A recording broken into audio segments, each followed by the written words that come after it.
ask me how excited I was when I found out that the Singer Elite SE017 is a 2-thread serger as well. Now, a lot of sergers are just a 4-thread, 3-thread, and that's just because if you use both needles or one of the 2 needles. But on some machines, you can get it to be a 2-thread. So what are we talking about? We're talking about being able to do, say, a rolled hem with just 2 threads. I will tell you, it makes the edge so much more delicate. What you're seeing here, this was a spool of ribbon, like a sheer ribbon, and I wanted to get the accent color to be matching to this whole ensemble I was making.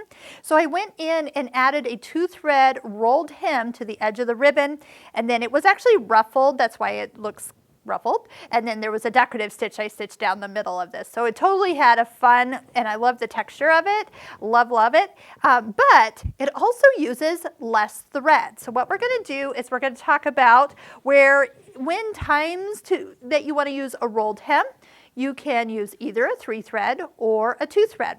Now, just because a 2-thread, and I'm talking rolled hems, and this very delicate stitch, by the way, those are stitched pin tucks, but they're done on the serger to look like pin tucks, and this is a great way to also use a 2-thread. What you do is you fold your fabric in half, stitch, fold it, and stitch, and then fold it, and then you create your own fabric, cut your own items out of it. This is a project from the Craftsy classes, the serger one, the Quick and Easy gift and projects. I love that one. So those are links down below if you're looking for projects to use your serger for.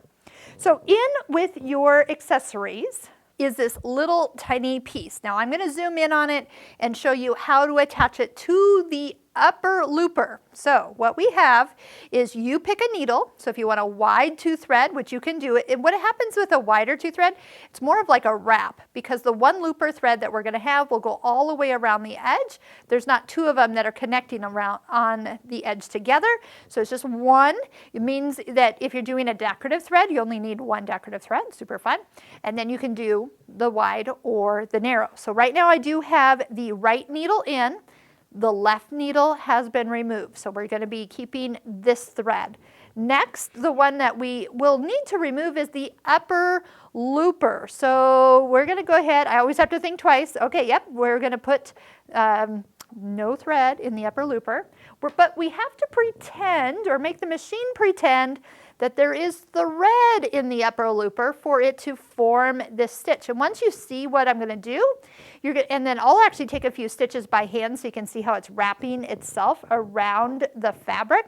But yes, so you're going to use lower looper and 1 needle. And we're going to just start with normal tensions just to get started. So I'll just put everything back to normal. And yes, do you see how we can just move these around? If any fingers come visit your sewing room, it's okay if they turn the knobs. Let them. You just put them back. Don't get mad at them. It's not like they're messing it up. I mean, they're numbered, so you can just put them back to where they're supposed to be. Okay, now we're going to open up the door. And you might even lift up the presser foot. Let's just go ahead and get that pink thread that I cut completely out of the serger. So really all I'm seeing is the yellow thread is in the lower looper, and then I have 1 thread coming out the needle. As you look at the 2-thread converter, you kind of go, okay, how is this supposed to go in? Well, what you're looking for is this opening. See that circle there? There is a part of the 2-thread converter that is kind of that same shape. What you're going to do is start by just pushing it into that circle. Now, what's going to help hold this on is what we're going to do next. So, like I said, you have to help the serger pretend that there's thread in this upper looper. Well, all you do is you just take this little spring. You can kind of see it has a little bit of metal at the end. You're going to push it behind so it sits in the little circle. So see how I had to give it a good push? So that's kind of what's going to keep it in place. Now, one other thing that I am going to point out is that the lower looper thread is now kind of in between. It's over the upper looper, but kind of caught in between. I usually don't have to do this, but I'm going to just so I don't have any issues.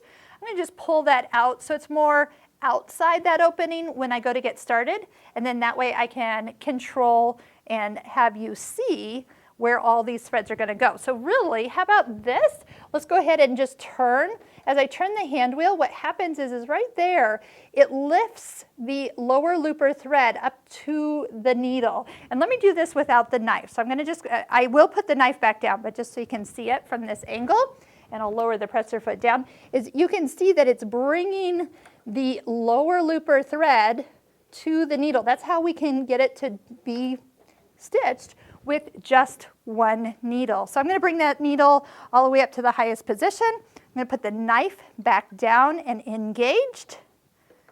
And I'm also going to set this for a rolled hem, so I'm going to go ahead and pull that towards us, and let's go ahead and stitch, and I'll show you what we get. Here's why I love this stitch. See how it just rolls all the way to the back? It's really not rolling to the back, it's rolling to the front, because that is the lower looper coming all the way around. And see just how perfect that is? And it's such a delicate edge. So if I am working on like a scarf, maybe you found just some beautiful fabric along your travels and you're like, that would be the perfect scarf. All you did was bought yardage. You have a serger come back and put that little 2-thread rolled hem on it. Again, if you don't want a rolled hem, you can go ahead and just push that stitch finger back, and then you'll have a 2-thread overlock edge narrow or wide one. If you have the outside needle in, it's just absolutely beautiful. And it only takes 2 threads. So you're saving the use of extra thread. So I hope you have enjoyed these videos. Check out all the links that we have below, the Craftsy classes that we highly recommend. I've got a Craftsy class myself, and you can binge watch all these videos from the beginning at that playlist that you'll find at the end of this video. Make sure you subscribe and like every video that you watch. That also helps me be able to bring you more content on future machines. Happy serging, everyone!